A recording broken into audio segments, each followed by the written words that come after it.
coaching, and then how many years you've been coaching at Aurora, and then you guys can go say your name, what grade you are in school, and then your position you play, and then we get going from there.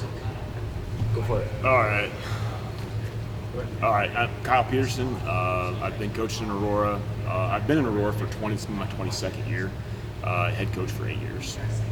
Jack Allen, I'm a senior, O-line, D-line. Carlos Colazzo, I'm a senior, running back and safety. Obviously, first question I'm going to have for you guys. You guys made the big switch down to C1, and now obviously you're by far one of the favorites coming into C1. So what is the big outlook on the season?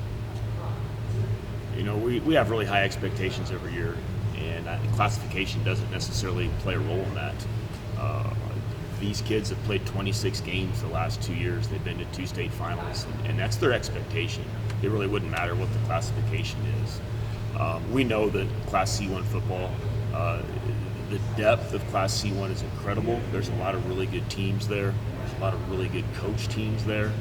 So you don't take anything for granted. The last time we dropped, we had a really good year, and we had a tough year because the depth of your schedule is challenging. You have to win 6 or 7 games to make the playoffs in C1.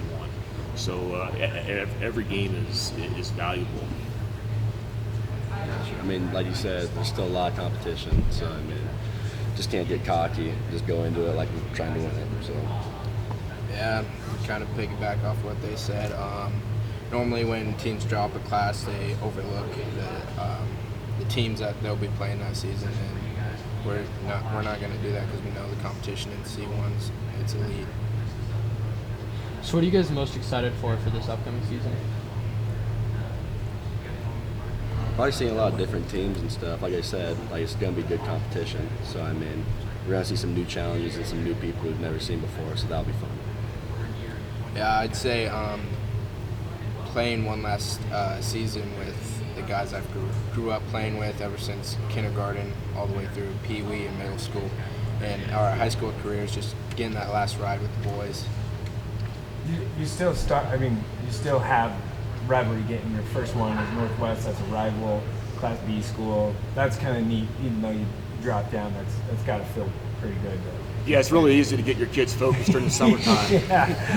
when you're opening with Northwest. Yeah. And it's a game that it's a friendly rivalry. Right. It's a rivalry. We have a lot of respect for Northwest and what Coach Stein has done with that program over the last several years, and it's really a measuring stick for us because we're playing against elite talent. They have some very, very good players.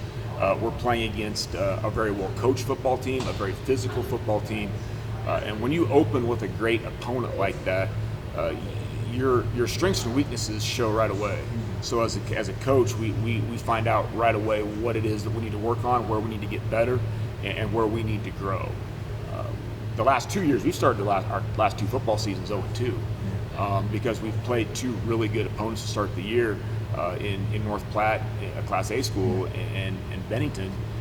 But those games have really helped us. They help us grow. They help us really understand what it is that we need to do to get better. And I think in a lot of ways they've kind of helped our kids focus because they know that we really have to bring our A game every game the rest of the year to be where we want to be.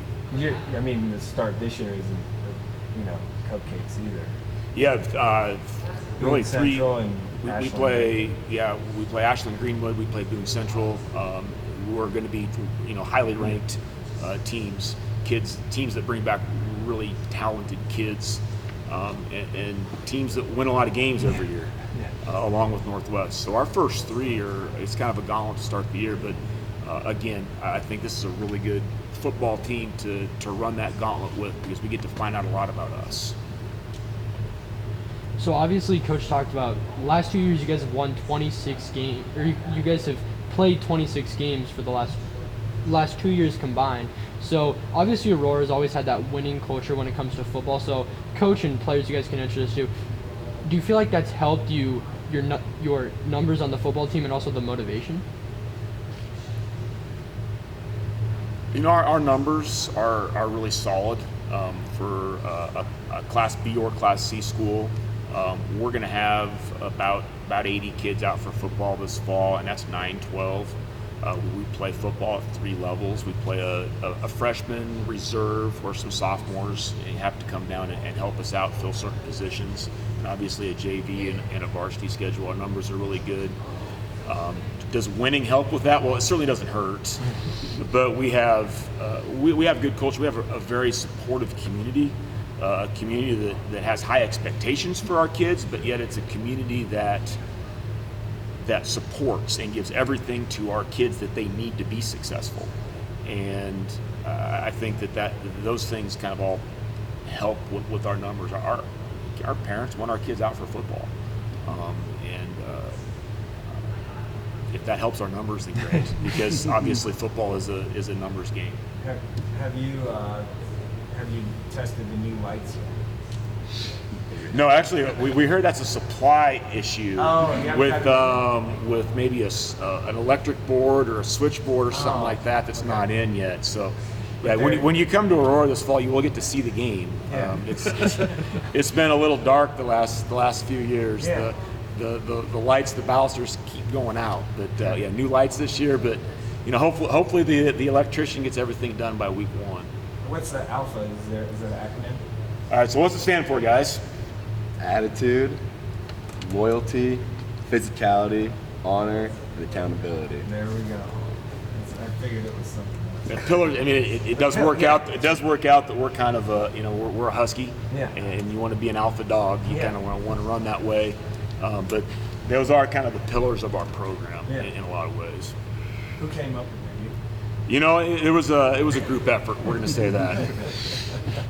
Senior leadership group? The senior leadership group is heavily involved in it, but it was something that we as coaches kind of have put together over the last several years, and really just kind of coined it this year maybe. Okay, one thing real quick. I mean, obviously, is it kind of neat to see some of the guys back, like Baylor, Austin, but like to see them working out and kind of it is kind of cool seeing them guys that you grew up watching coming back and just, doing workouts or whatever. It's nice seeing them and them saying what's up or whatever. It's nice. It's kind of cool to follow you. Yeah. Like they know you. Yeah. They know you. They know your name. They watch the games. They care. They care. They're invested in the program. Right. The program means something to them, although they're 4 or 5 years removed from it. It's still something that's really important. And everyone in the country knows their name. Everybody in the country knows their names. That's helpful too. Yeah. Okay, I'm good. Yeah, I'm good. Yeah. All right, I think thanks, that's it, guys. Thank you. Hey, beautiful. Thank you, guys.